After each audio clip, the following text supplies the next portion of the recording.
Hello दोस्तों, mining ज्ञान में आपका स्वागत है। मैं जितेंद्र मौर्य और आपके सामने ये वीडियो लेकर आया हूँ जो कि 2021 माइनिंग गेट के कंप्लीट सॉल्यूशन है मैथमेटिक्स का। जो पोर्शन होता है मैथमेटिक्स के, जो पोर्शन होते हैं, इसका कंप्लीट सॉल्यूशन यहाँ पर देने वाला हूँ। चलिए स्टार्ट करते हैं ये क्वेश्चन। क्या लिखा है? पहला क्वेश्चन देखिए, लिखा हुआ है the value of limit X tending to infinite, और क्या लिखा हुआ है एक्स रूट में X square plus B square minus X square plus B X power 4 plus B की पावर 4। इसकी वैल्यू फाइंड करनी थी जो कि लिमिट में दी हुई है, और इसकी वैल्यू क्या आएगी बोल रहे हैं 0, बी स्क्वायर बाई 2, इन्फिनिटी या बी स्क्वायर आती है। ठीक है, इन चारों में से कोई एक होगा आपका करेक्ट आंसर। तो सबसे पहले अगर हम सॉल्यूशन की बात करें तो यहाँ पर आप देख सकते हैं जो इसका लिमिट डायरेक्ट पुट नहीं कर सकते, क्योंकि क्वेश्चन आपका क्या लिखा हुआ है, limit x tending to infinite और x फिर यहाँ पर आपका क्या है रूट ओवर, ये पूरे में है और लिमिट सबके साथ है, और यहाँ पर आप देख सकते हो अंडर रूट में X square plus B square है, और फिर माइनस है रूट में एक्स की पावर 4 प्लस बी की पावर 4 है। ठीक है, ध्यान से देखिए, डायरेक्ट अगर आप इन्फिनिटी पुट करोगे तो ये इन्फिनिटी माइनस इन्फिनिटी फॉर्म होता है। ये कौन सा फॉर्म है? ये इन्फिनिटी माइनस इन्फिनिटी फॉर्म, और ये इनडिटर्मिनेंट का फॉर्म होता है। जब भी इन्फिनिटी माइनस इन्फिनिटी फॉर्म होता है तो इसका हम क्या करते हैं, इसको हम लोग रेशनलाइज करते हैं। ठीक है, रेशनलाइज करने के लिए क्या करना पड़ता है, लिमिट लिखते हैं x टेंडिंग टू इनफाइनाइट और x root over X square plus B square minus root में एक्स पावर 4 प्लस बी की पावर 4 लिखते हैं। अपॉन कुछ नहीं तो 1 लिख सकते हो, यहाँ पर मल्टीप्लाई करना पड़ेगा, और जिस रेशनलाइज में क्या होता है ऊपर वाले को भी 2 बार लिख दोगे। ठीक है, जैसे डिनोमिनेटर का होता है न्यूमरेटर का होता है, वैसे ही सभी का होता है। तो यहाँ पर एक्स स्क्वायर प्लस बी की पावर स्क्वायर है, और यहाँ सिंबल बदल दिया जाता है, माइनस है तो आपको यहाँ पर प्लस को लेके चलना पड़ेगा। बी एक्स की पावर 4 प्लस बी की पावर 4, और अपॉन में भी एज इट इज इसी को ही लिखना पड़ता है, x into x square plus B square और plus root over x power 4 plus B की पावर 4। ये उसके बाद क्या होगा, यहाँ पर आप देख सकते हो कि फॉर्मूला बन जाता है। कौन सा फॉर्मूला बनता है? ए minus B A plus B. तो जब भी ए minus B A plus B का फॉर्मूला बनता है ए माइनस बी इंटू ए प्लस बी, तो हम इसको एज इट इज क्या लिखते हैं, ए का स्क्वायर माइनस का बी का स्क्वायर बोलते हैं। तो अगर हम बात करें यहाँ पर a कितना है, तो a की वैल्यू जो है आपका x रूट में X square plus B square, और b की वैल्यू कितनी है, रूट में X square sorry X power 4 plus B की पावर 4 है। तो इनको अगर हम सॉल्व करें तो क्या बनता है आपका, ये जो है limit x tending to infinite, और यहाँ पर आपका बनने वाला है x का स्क्वायर और रूट हट जाएगा X square plus B square में, क्योंकि रूट का स्क्वायर कितना होता है, स्क्वायर हट जाएगा आपका, और यहाँ पर माइनस लगता है b का square, B square means X की पावर 4 प्लस बी की पावर 4, इसका भी रूट हट जाएगा। अपॉन में क्या बन जाएगा, x रूट में X square plus B square, और जैसा था वैसे ही लिखना पड़ेगा, रूट में एक्स की पावर 4 प्लस बी की पावर 4, ये बचेगा आपको। फिर से मैं बता दूं यहाँ पर ये कैसे आया, तो आप देख सकते हो कि यहाँ पर जो है ये चीज़ें लिखी हुई है, ये a है ये b है, a minus B A plus B जो है a square minus B square होता है। तो यहाँ पर इसका स्क्वायर करोगे तो x का स्क्वायर हो जाएगा, यहाँ से रूट हट जाएगा, और इसका स्क्वायर करोगे तो रूट हट जाएगा। नीचे जैसा लिखा हुआ है वैसे ही लिखना पड़ेगा। अब नेक्स्ट स्टेप क्या होता है कि आपको यहाँ पर डायरेक्टली x को कॉमन लेना पड़ता है। ठीक है, अगर हम यहाँ से देखें कि अगर मैं लिमिट यहाँ से देखूँ x टेंडिंग टू इनफाइनाइट है, अब देखो ये अंदर मल्टीप्लाई करोगे तो क्या मिलेगा आपको, x पावर 4 प्लस x का square B square minus X power 4 minus B की पावर 4 मिलेगा। ठीक है, और अपॉन में यहाँ से एक्स स्क्वायर को बाहर निकालोगे तो रूट से जब एक्स स्क्वायर बाहर आता है तो वो कहीं ना कहीं एक्स बनता है, वो एक्स इसके साथ मल्टीप्लाई होके एक्स स्क्वायर बन जाएगा, और यहाँ पर आपका बन जाएगा 1 plus B square by X square बन जाएगा, प्लस यहाँ से भी 4 बाहर निकालोगे तो 4 से बाहर आके एक्स स्क्वायर बनेगा, और रूट में आपका 1 प्लस बी की पावर 4 बाई एक्स की पावर 4 बनता है। ये जो है लिमिट के साथ में ही चल रहा है। ध्यान से देखोगे अगर हम देखें तो ये जो है एक्स पावर 4 और एक्स पावर 4 क्या हो रहा है, कैंसिल हो रहा है, पॉजिटिव ये निगेटिव क्या हो जाएगा, ये कैंसिल हो जाएगा। और जब ये कैंसिल हो जाएगा तो क्या बचेगा, आपको सिंपली उसको क्या करना है, राइट कर देना है। तो क्या बचा हुआ है भाई बताइए, तो आप बोलेंगे sir limit X tending to infinite और एक्स का square B square minus B की पावर 4 बचा है। नीचे में यहाँ से भी एक्स स्क्वायर यहाँ से भी एक्स स्क्वायर आप कॉमन ले लो तो ओवरऑल क्या बचने वाला है यहाँ पर, ठीक है, यहाँ पर जो बचा है एक्स स्क्वायर, और अभी फिलहाल के लिए मैं ऐसे ही लिख दे रहा हूँ ठीक है। क्या बचा हुआ है 1 plus B square by X square और प्लस एक्स स्क्वायर रूट में 1 प्लस बी की पावर 4 अपॉन एक्स पावर 4 बचा हुआ है। अब देख सकते हो कि यहाँ से भी एक्स स्क्वायर निकालना पड़ेगा और यहाँ से भी एक्स स्क्वायर कॉमन लेना पड़ेगा। जब आप एक्स स्क्वायर कॉमन लेते हो तब आपको क्या मिलेगा, यही चीज़। अब देखो तो जैसे मैंने एक्स स्क्वायर कॉमन लिया यहाँ से, limit x tending to infinite, ऊपर से एक्स स्क्वायर कॉमन लोगे तो बी स्क्वायर माइनस बी की पावर 4 अपॉन एक्स स्क्वायर आ जाएगा। और नीचे से भी आपको एक्स स्क्वायर कॉमन लेना है, तो जैसे ही यहाँ से भी एक्स स्क्वायर कॉमन लेते हो तो ये और ये हट जाएगा, बाहर हो जाएगा, बचेगा रूट में बस बचा हुआ है वैल्यू। रूट में कितनी बची हुई है 1 plus B square by X square बचा हुआ है, प्लस अंडर रूट में 1 प्लस बी की पावर 4 अपॉन एक्स की पावर 4 बची हुई है। ये इसका बंद हो गया और ये टोटल बंद हो गया। अब यहाँ से एक्स स्क्वायर क्या कर दो, कैंसिल कर दो। जैसे ही एक्स स्क्वायर कैंसिल करते हो तब यही चीज़ आप देख सकते हो क्या बचा। अब डायरेक्ट रख के पुट कर दो तो B square minus 1 by infinite, मतलब ठीक है बी की पावर 4 बाई इनफाइनाइट आ जाएगा ऊपर में। नीचे में भी क्या आ जाएगा, अंडर रूट के अंदर में 1 plus B square by infinite और प्लस अंडर रूट में 1 प्लस बी की पावर 4 बाई इनफाइनाइट। और हम जानते हैं कि 1 बाई इनफाइनाइट का है 0, तो ओवरऑल यहाँ क्या बचेगा बी स्क्वायर माइनस 0, नीचे से 1 प्लस रूट में 1 प्लस रूट में 1 बचेगा और रूट में 1 की वैल्यू 2 ही होती है, तो ओवरऑल क्या बचा बी स्क्वायर और 1 प्लस 1 2 हो गया। ठीक है, तो देखोगे तो क्या मिला बी स्क्वायर बाई 2। ये हमारा फाइनल आंसर था। तो देखिए इस तरह से जो है सॉल्व होते हैं हमारे एग्ज़ाम में, जो आए हुए थे एग्ज़ाम में प्रीवियस ईयर 2021 का जो सॉल्यूशन था। तो देखिए अगर हम ऑप्शन से देखें तो ऑप्शन से कौन सा राइट हो जाता है, बी स्क्वायर बाई 2, जो कि राइट आंसर कौन सा है बी स्क्वायर बाई 2 हमारा आंसर आया। देख सकते हो बी स्क्वायर बाई 2 आया। तो ये कितना इजी क्वेश्चन था हमारे लिए। ठीक है,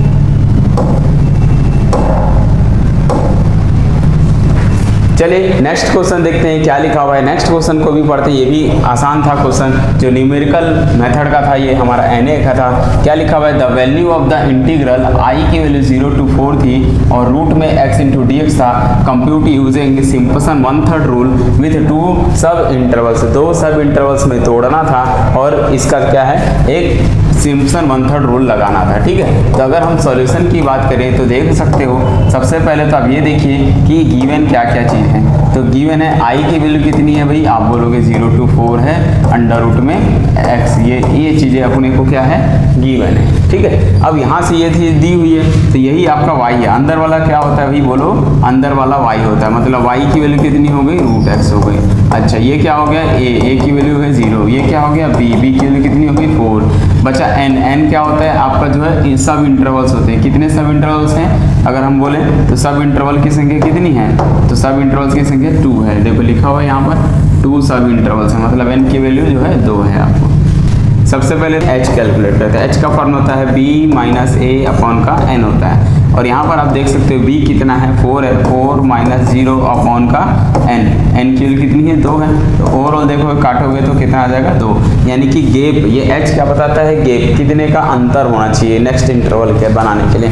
तो 2 का हमें क्या करना है गैप करना है। ठीक है, तो हम यहाँ पर एक टेबल कंप्यूट करने वाले हैं। सबसे पहले तो एक टेबल बनाओगे, इस टेबल में क्या करोगे, यहाँ पर आपका दिया हुआ है x, यहाँ पर आपको लिखना है y बराबर √x और x की वैल्यू कौन कौन सी है, तो पहला तो 0 है, फिर 2 का गैप है, h की वैल्यू कितनी थी 2 थी, तो 2 का गैप करते हुए आगे बढ़ना है। तो h 0 से 2 जोड़ोगे तो 2 आ जाएगा, फिर 2 में 2 जोड़ोगे तो 4 आ जाएगा। तो आप देख सकते हैं 2 सब इंटरवल मिल गए, कौन कौन सा 0 से 2 में और फिर 2 से 4 में। तो 2 सब इंटरवल में हमारा जो है ये क्वेश्चन टूट चुका है, 0 से 2 और 2 से 4 में। ठीक है, 2 सब इंटरवल में टूट गया। उसके बाद इसकी वैल्यू निकाल लो, तो रूट में 0 कितना होता है भाई, तो रूट में 0 तो 0 ही होती है। रूट में 0 की वैल्यू कितनी होती है रूट में, है ना, रूट में 2 की वैल्यू कितनी होती है, तो आप बोलोगे √2 ही रहने दो, क्या जरूरत है इसको सॉल्व करने की। और 4 की वैल्यू रूट में 4 कितना होता है, तो आप बोलोगे इसकी वैल्यू जो है 2 होती है। इतना करने के बाद, यहाँ तक करने के बाद हमको क्या करना रहता है, यहाँ पर इसको x0 बोलते हैं, ठीक है, इसको क्या बोलते हैं, x0 बोलते हैं। तो ये जो है x0 की वैल्यू कितनी है भाई, 0 है, x1 कितना है, 2 है, और x2 कितना है, 4 है। y0 कितना है, हमको y0 चाहिए, y0 की वैल्यू 0 है, y1 की वैल्यू √2 है, और y2 की वैल्यू जो है आपको 2 दी हुई है। अब सिंपसन 1/3 रूल को लगा दो फॉर्मूला, भाई ध्यान से सुनो, कौन सा फॉर्मूला लगाने जा रहा हूँ मैं, सिंपसन 1/3 रूल। तो सिंपसन 1/3 रूल, 1/3 रूल क्या कहता है, वो कहता है फॉर्मूला क्या होता है कि पहले a to b अगर कोई इंटीग्रेशन है, यहाँ y इंटू dx है, तो आप इसको कैसे लिख सकते हो, h/3 ब्रैकेट में क्या लिखना है, यहाँ पर h/3 और यहाँ पर y0 स्टार्टिंग वाला और लास्ट वाला, ठीक है, y0 प्लस yn करना पड़ता है, y0 प्लस yn करने के बाद बीच में 4 टाइम्स लिख के, जो बीच के y0 के जस्ट बाद का नंबर कौन कौन होता है, y1 प्लस y2, इस तरह से बढ़ाते चले जाना है। कहाँ तक जाएगा, yn है तो yn से एक कम, ठीक है, ये वाला टर्म्स। फिर आपको क्या करना है, इसी तरीके से 2 टाइम्स लिखे जो बीच के बचे हुए कौन से, ये y1 है, फिर 3 होगा, ठीक है, फिर y5 होगा, इस तरह से आपको यूज़ करना है। तो मैं डैश लिख देता हूँ, कितने टर्म्स है पता नहीं, अभी छोड़ दो, और यहाँ पर 2 टाइम्स लिख के y2 प्लस y4 इवन वाले को यहाँ लिख लेना है। इस तरह से आपको चलते जाएगा। अब कितना करना है, जब तक n है उस हिसाब से अपन को सॉल्व करना है। तो यहाँ पर अगर हम देखें तो y0 y1 y2 ही दिया हुआ है, तो y0 yn और y देख लो, यहाँ पर y0 और ये y2 होगा और ये आपका y1 बन जाएगा। तो इस हिसाब से अगर हम फॉर्मूला बैठाएंगे तो क्या बनेगा आपका, ये बनेगा 0 to 4 रूट में x इंटू dx, इसकी वैल्यू मिलेगी, h की वैल्यू, h कितनी थी आपकी, फॉर्मूला के हिसाब से h/3 रहने दो अभी, y0 प्लस y2 तक जाएंगे हम लोग का last term, plus 4 times y1 बनेगा। आगे तो है ही नहीं, हमारे पास यही 3 वैल्यू थी, यही रोक देंगे, यही स्टॉप कर देंगे। स्टॉप करने के बाद यहाँ पर आपको क्या करना है, यहाँ पर इसकी वैल्यू को पुटअप करना है। तो वैल्यू पुटअप करोगे तो h की वैल्यू कितनी थी भाई, h की वैल्यू 2 थी, तो 2/3 ब्रैकेट में y0 की वैल्यू 0 थी, y2 की वैल्यू कितनी थी हमारी, तो देख सकते हो आप y2 की वैल्यू कितनी थी, तो y2 की वैल्यू 2 है ना, तो y2 की वैल्यू हो गई 2 प्लस 4 इंटू y1 की वैल्यू √2 थी। तो ओवरऑल देखोगे तो क्या मिला, 2/3, फिर ब्रैकेट में 2 प्लस 4 √2 हो गया। तो ये आपको क्या करना पड़ेगा, सॉल्व करना पड़ेगा। तो 2/3 रहने दोगे, ठीक है, ये अंदर मल्टीप्लाई कर लो चाहो तो 2 2 4/3 प्लस 8/3 रूट में 2। अब हमको पता है कि भाई इसकी वैल्यू कितनी होती है, आप यहाँ से चाहो तो कैलकुलेट आराम से कर सकते हो। तो ठीक है, तो अपन जो है यहीं पर कैलकुलेट करके देख लेते हैं।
तो 4/3 की वैल्यू मिलती है 1.3333 समथिंग आती है। तो हमको डेसिमल के 3 डिजिट तक चाहिए, तो जनरली 3 डिजिट तक ले लो। फिर 8/3 को जब भाग करोगे तो 8/3 को भाग करोगे तो कितना आएगा, ये जो है 3 2 जा 6, 8 आया है ना, 2 बचा तो 3 पॉइंट लग जाएगा, 3 3 6 18 फिर 366 चलते चले जाएगा, ठीक है, इस तरह से आते जाएंगे। इनटू में √2 की वैल्यू होती है 1.414 होती है। तो अगर आप इनको सॉल्व करते हो 1.333 प्लस इसका मल्टीप्लाई करते हो तो आपको क्या मिलेगा 3.7707 समथिंग मिलेगा। फिर जब आप इनको ऐड करते हो, जब आप इनको ऐड करोगे तो मिलेगा 5.1037, ठीक है। तो ये इसका एग्जैक्ट आंसर आता है। तो आप लगभग 5 के बाद 5.00 से 6 पॉइंट तक का आंसर लिख सकते हो, ठीक है। तो जो भी आपका आता है अप्रॉक्सीमेटली उनको वहीं छोड़ दोगे, यही आपका फाइनल आंसर हो जाएगा। देखिए नेक्स्ट क्वेश्चन क्या है, देखिए नेक्स्ट क्वेश्चन क्या लिखा हुआ है। नेक्स्ट क्वेश्चन भी वेरी इंपॉर्टेंट है और वेरी इजी क्वेश्चन थे। कहाँ के थे ये क्वेश्चन? लीनियर अलजेब्रा का था, ठीक है। तो लीनियर अलजेब्रा का क्वेश्चन है, क्या लिखा हुआ? For a positive definite square matrix, एक आपका स्क्वायर मैट्रिक्स है और पॉजिटिव डेफिनेट मैट्रिक्स है।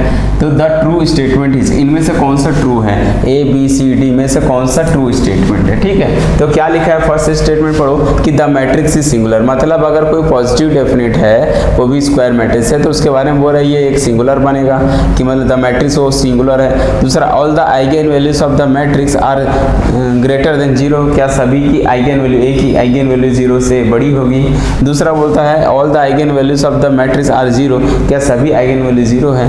तीसरा जो है sum of the eigen values can be less than 0, क्या इनमें से कुछ आइगन वैल्यू जो है लेस देन होती है 0 से। तो चलिए एक एक को एक्सप्लेन करके देखते हैं। अगर हम एक्सप्लेन करें यहाँ पर ध्यान से देखिएगा, सबसे पहले कोई अगर स्क्वायर मैट्रिक्स है, ये कोई क्या है अगर आपका स्क्वायर मैट्रिक्स है, तो सबसे बड़ी बात कि पॉजिटिव डेफिनेट क्या होता है। तो पॉजिटिव डेफिनेट मैट्रिक्स उस मैट्रिक्स को बोलते हैं जिसकी ऑल आइगन वैल्यू क्या होती है? पॉजिटिव होती है, ठीक है। तो पॉजिटिव, इसीलिए इसका नाम है पॉजिटिव डेफिनेट मैट्रिक्स। तो पॉजिटिव डेफिनेट मैट्रिक्स किसे होते हैं कि ऑल आइगन वैल्यू क्या होती है? All eigen values are positive, ये पहला स्टेटमेंट है। और पॉजिटिव का मतलब क्या होता है भाई? जितनी भी आइगन वैल्यू सारी के सारी क्या है? पॉजिटिव हो गई। पॉजिटिव हो गई मतलब माइनस तो है नहीं और दूसरा 0 भी होगा नहीं। तो जब 0 नहीं है, पॉजिटिव नहीं, तो हम भाई जानते हैं कि यहाँ से अगर हम देखें देन डिटर्मिनेंट्स ऑफ क्या होता है?